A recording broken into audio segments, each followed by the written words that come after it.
இந்தியாவின் மிகப்பெரிய மாநிலம் ராஜஸ்தான். இது நாட்டின் வடமேற்கு பகுதியில் அமைந்துள்ளது மற்றும் 3,42,239 சதுர கிலோமீட்டர் பரப்பளவை கொண்டது. ராஜஸ்தான் மேற்கு மற்றும் வடமேற்கில் பாகிஸ்தானையும், வடக்கு மற்றும் வடகிழக்கில் இந்திய மாநிலங்களான பஞ்சாப் மற்றும் ஹரியானாவையும், கிழக்கு மற்றும் தென்கிழக்கில் உத்தரப்பிரதேசம் மற்றும் மத்திய பிரதேசத்தையும், தென்மேற்கில் குஜராத்தையும் எல்லையாக கொண்டுள்ளது. ராஜஸ்தானின் முக்கால்வாசி மக்கள் கிராமப்புறங்களில் வசிக்கின்றனர். மாநில தலைநகரான ஜெய்ப்பூர் ராஜஸ்தானின் மிகப்பெரிய நகரமாகும். ஜோத்பூர், பிக்கனர், அஜ்மர், கோட்டா மற்றும் உதய்பூர் ஆகியவை மற்ற முக்கிய நகரங்களாக உள்ளன. ஆரவல்லி மலைத்தொடரின் மலைகள் ராஜஸ்தானை 2 இயற்கை பிரிவுகளாக பிரிக்கின்றன. அதாவது மாநிலத்தின் வடமேற்கு பகுதியானது தார் பாலைவனத்தின் ஒரு பகுதியால் ஆதிக்கம் செலுத்தப்படும் வறட்சியான பகுதி. அதே சமயத்தில் மாநிலத்தின் தென்கிழக்கு பகுதி ஈரமானது மற்றும் அதிக வளமானது மற்றும் மலைகள், ஆழமான பள்ளத்தாக்குகள் மற்றும் தட்டையான சமவெளிகள் என மாறுபட்ட நிலப்பரப்பை கொண்டது. யமுனை நதியின் துணை நதியான சம்பல் ஆறுதான் மாநிலத்தில் ஆண்டு முழுவதும் பாயும் ஒரே வற்றாத ஜீவநதி. ராஜஸ்தானில் பலவிதமான தட்பவெட்ப நிலைகள் நிலவுகின்றன. மாநிலத்தின் வடமேற்கில் மிகவும் வறண்ட பகுதியிலிருந்து தென்கிழக்கு மற்றும் கிழக்கில் ஈரப்பதம் வரை இருக்கும். பாலைவனம் ஆண்டுக்கு 10 சென்டிமீட்டர் மழையை மட்டுமே பெறுகிறது. அதே நேரத்தில் தென்கிழக்கில் சில பகுதிகள் கிட்டத்தட்ட 50 சென்டிமீட்டர் மழை வரை பெறுகிறது. கோடை காலங்களில் மலைப்பகுதியை தவிர ராஜஸ்தானின் எல்லா இடங்களிலும் வெப்பமாக இருக்கும். தினசரி வெப்பநிலை அதிகபட்சமாக 110 டிகிரி ஃபாரன்ஹீட் வரை செல்கிறது. குளிர்காலத்தில் வெப்பநிலையின் அளவு சுமார் 40 டிகிரி ஃபாரன்ஹீட் ஆக இருக்கும். ராஜஸ்தான் என்ற பெயருக்கு அபோர்ட் ஆஃப் த கிங்ஸ், அதாவது ராஜாக்கள் வசிக்கும் இடம் என்பது அர்த்தம். ராஜஸ்தானில் சுமார் 1 லட்சம் ஆண்டுகளாக மக்கள் தொடர்ந்து வசித்து வருவதாக நம்பப்படுகிறது. கிமு 7 முதல் 11ஆம் நூற்றாண்டு வரையிலான காலகட்டத்தில் பல ராஜபுத்திர வம்சங்கள் தோன்றி 16ஆம் நூற்றாண்டில் உச்சத்தை எட்டின. பேரரசர் அக்பர் ராஜபுத்திர சமஸ்தானங்களை முகலாய பேரரசுக்குள் கொண்டு வந்தார். 19ஆம் நூற்றாண்டில் இப்பகுதி ஆங்கிலேயர்களின் கட்டுப்பாட்டுக்குள் வந்தது. 1947இல் இந்தியா சுதந்திரம் பெறுவதற்கு முன்பு ராஜஸ்தான் சுமார் 2 டஜன் சமஸ்தானங்கள் மற்றும் தலைமைத்துவங்கள் மற்றும் ஒரு சிறிய பிரிட்டிஷ் நிர்வாக மாகாணத்தை கொண்டிருந்தது. 1947க்கு பிறகு அவை இந்தியாவுடன் படிப்படியாக இணைக்கப்பட்டன. ராஜஸ்தான் மாநிலம் அதன் தற்போதைய வடிவத்தை 1956இல் அடைந்தது. ராஜஸ்தான் மாநிலத்தின் மக்கள் தொகை தற்போது சுமார் 6,90,00,000 உள்ளது. ராஜஸ்தானின் பெரும்பாலான மக்கள் பல்வேறு சமூக மற்றும் தொழில் பின்னணியை கொண்டவர்கள். அவர்களில் குறிப்பிடத்தக்கவர்கள் ராஜபுத்திரர்கள். மாநிலத்தின் மக்கள் தொகையில் ஒரு சிறிய சதவீதம் மட்டுமே இருக்கும் இவர்கள் கடந்த கால ராஜஸ்தானில் ஜமீன்தாரர்களாக இருந்தவர்களின் வம்சாவளியினர் ஆவர். ராஜபுத்திரர்களின் நினைவாகத்தான் இம்மாநிலத்திற்கு ராஜஸ்தான் என்று பெயரிடப்பட்டுள்ளது. ராஜஸ்தான் மாநில மக்களில் 10ல் 1 பகுதியினர் பட்டியல் பழங்குடியினத்தை சேர்ந்தவர்கள்.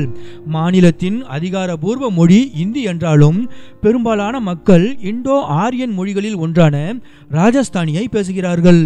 மாநிலத்தின் பெரும்பான்மையான மக்கள் இந்துக்களாக உள்ளனர். அதே சமயம் முஸ்லிம்கள் மத சிறுபான்மையினராக உள்ளனர். சமண மதமும் முக்கியமானதாக உள்ளது.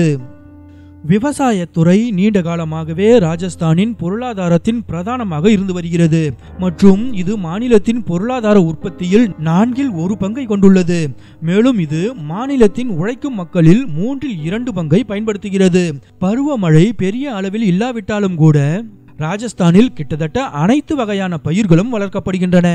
ராஜஸ்தானின் விவசாய உற்பத்திக்கு தேவைப்படும் நீர்ப்பாசனம் பஞ்சாப் நதிகள், ஹரியானாவின் மேற்கு யமுனை கால்வாய், உத்தரப்பிரதேசத்தின் ஆக்ரா கால்வாய், குஜராத் மற்றும் மத்திய பிரதேசத்தில் உள்ள சபர்மதி மற்றும் நர்மதா சாகர் திட்டம் ஆகியவற்றின் மூலம் ராஜஸ்தான் அதன் விவசாயத்துக்கு தேவையான நீரை பெறுகிறது. ராஜஸ்தான் ஈயம் மற்றும் துத்தநாக செறிவுகள், மரகதம் மற்றும் கார்னட்டுகள் போன்ற கனிமங்களின் முக்கிய உற்பத்தியாளராக உள்ளது. நாட்டின் ஜிப்சம் மற்றும் வெள்ளி தாதுவின் பெரும்பகுதி ராஜஸ்தானில் தான் உற்பத்தி செய்யப்படுகிறது. ராஜஸ்தான் மாநிலத்துக்கான மின்சாரம் பெரும்பாலும் அண்டை மாநிலங்கள் மற்றும் சம்பல் பள்ளத்தாக்கு நீர்மின் நிலையங்களிலிருந்து பெறப்படுகிறது. மேலும் காற்றாலை இயந்திரங்கள், எரிவாயு வெப்ப ஆலைகள் மற்றும் ராவத்பாட்டா அணுமின் நிலையம் ஆகியவற்றின் மூலமாகவும் கணிசமான மின்சாரத்தை பெற்றுக்கொள்கிறது. ஜவுளி, தாவர எண்ணெய், கம்பளி, தாதுக்கள், சிமெண்ட் மற்றும் ரசாயனங்கள் ஆகியவை ராஜஸ்தானின் முக்கிய தொழில்துறை உற்பத்திகளாகும். தோல் பொருட்கள், மார்பிள் வேலைப்பாடுகள், நகைகள், மட்பாண்டங்கள் மற்றும் பித்தளை வேலைப்பாடுகள் போன்ற சிறு தொழில்கள் அதிக அந்நிய செலாவணியை ஈட்டி தருகின்றன. ராஜஸ்தானின் தொழில்துறை தலைநகரமாக அறியப்படும் கோட்டாவில் நைலான் தொழிற்சாலைகள், துல்லிய கருவிகள் தொழிற்சாலை மற்றும் கால்சியம் கார்பைடு, காஸ்டிக் சோடா மற்றும் ரேயான் டயர் கார்டு தயாரிக்கும் ஆலைகள் உள்ளன. உதய்பூர் அருகாமையில் ஜிங்க் ஸ்மெல்டர் ஆலையும் உள்ளது. ராஜஸ்தான் வளமான கலாச்சாரத்தை கொண்ட ஒரு மாநிலமாகும். நாட்டுப்புற இசை ராஜஸ்தானின் கலாச்சாரத்தின் ஒருங்கிணைந்த பகுதியாகும். நாட்டுப்புற பாடல்கள் மூலமாக வீர செயல்கள், காதல் கதைகள் போன்றவை சொல்லப்படுகின்றன.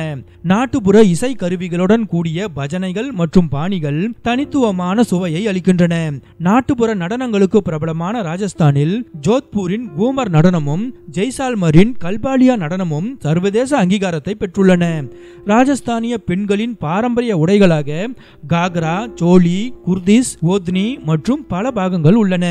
அதே சமயம் ஆண்களின் பாரம்பரிய உடைகளாக பெரும்பாலும் பான்கலாஸ், பாக்ரி, தோத்தி, பைஜாமா, ஆங்கர்கா மற்றும் பட்கா ஆகியவை உள்ளன. ராஜஸ்தான் அதன் புகழ்பெற்ற கடந்த காலத்தை நினைவுபடுத்தும் பல்வேறு அற்புதமான கட்டிடங்களை கொண்டுள்ளது. அவற்றில் 18ஆம் நூற்றாண்டில் மகாராஜா சவாய் பிரதாப் சிங்கால் கட்டப்பட்ட சிவப்பு மற்றும் இளஞ்சிவப்பு மணற்கற்களால் ஆன 953 ஜன்னல்களை கொண்ட ஹவா மஹால் குறிப்பிடத்தக்கது. ராஜஸ்தானின் மற்றொரு பிரபலமான கட்டிடக்கலை அற்புதம் இந்தியாவின் சீன பெருஞ்சுவர் என்று அழைக்கப்படும் கும்பல்கார் கோட்டையாகும். ஆரவல்லி மலைத்தொடரில் அமைந்துள்ள இந்த கோட்டையானது சீன பெருஞ்சுவருக்கு அடுத்து உலகின் 2வது நீளமான சுவரை கொண்டுள்ளது. 36 கிலோமீட்டர் நீளத்திற்கு நீளும் இந்த சுவர் யுனெஸ்கோ பாரம்பரிய தலமாக அறிவிக்கப்பட்டுள்ளது. மேலும் ஜெய்ப்பூரின் அமர் கோட்டை, ஜெய்ப்பூர் சிட்டி பேலஸ், ஜெய்சால்மர் கோட்டை உள்ளிட்டவையும் குறிப்பிடத்தக்க ராஜஸ்தானிய கட்டிடக்கலை அற்புதங்களாகும். ராஜஸ்தானின் குறிப்பிடத்தக்க அம்சங்களில் ஒன்று அதன் சில முக்கிய நகரங்கள் வண்ண குறியீட்டுடன் இருக்கின்றன. அதாவது ஜெய்ப்பூர் நகரம் பிங்க் சிட்டி என்று அழைக்கப்படுது. ஏனென்றால் அந்நகரின் பெரும்பாலான கட்டிடங்களுக்கு பிங்க் நிற பெயிண்ட் பூச்சு பூசப்பட்டுள்ளது. 1876இல் மகாராஜா சவாய் ராம்சிங் வேல்ஸின் இளவரசர் பிரின்ஸ் மற்றும் ராணி விக்டோரியாவை வரவேற்கும் விதமாக நகர மக்கள் அனைவரும் தங்கள் வீடுகளை பிங்க் நிறமாக மாற்ற உத்தரவிட்டார். அன்றைய பிங்க் பாரம்பரியம் ஜெய்ப்பூர் நகரில் இன்னமும் தொடர்கிறது. அதேபோல் ஜோத்பூர் ப்ளூ சிட்டி என்று அழைக்கப்படுது. அங்குள்ள வீடுகள் பெரும்பாலும் நீல நிறமாக காணப்படுகின்றன. ஒரு காலத்தில் நீல நிற வீடுகள் பிராமணர்களின் வீடுகள் எனும் குறியீட்டை கொண்டிருந்தன. பின்னர் நீல நிறம் ஜோத்பூர் நகரின் நிறமானது. அதேபோல கோல்டன் சிட்டி என்றழைக்கப்படும் ஜெய்சால்மர் நகரின் கட்டிடங்கள் பெரும்பாலும் பொன் நிறத்தில் காணப்படுகின்றன. இந்த நிறமானது ராஜஸ்தானின் தார் பாலைவனத்தை பிரதிநிதித்துவப்படுத்துகிறது. புஷ்கர் என்பது ராஜஸ்தானில் உள்ள ஒரு வித்தியாசமான நகரமாகும்.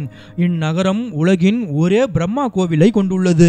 புனித ஏரிக்கரையோரம் அமைந்துள்ள இந்த கோவில் 14ஆம் நூற்றாண்டை சேர்ந்தது. கற்கள் மற்றும் பளிங்கு கற்களால் ஆன இந்த கோவில் கருவறையில் 4 தலை பிரம்மா மற்றும் அவரது மனைவி காயத்ரியின் உருவம் உள்ளது.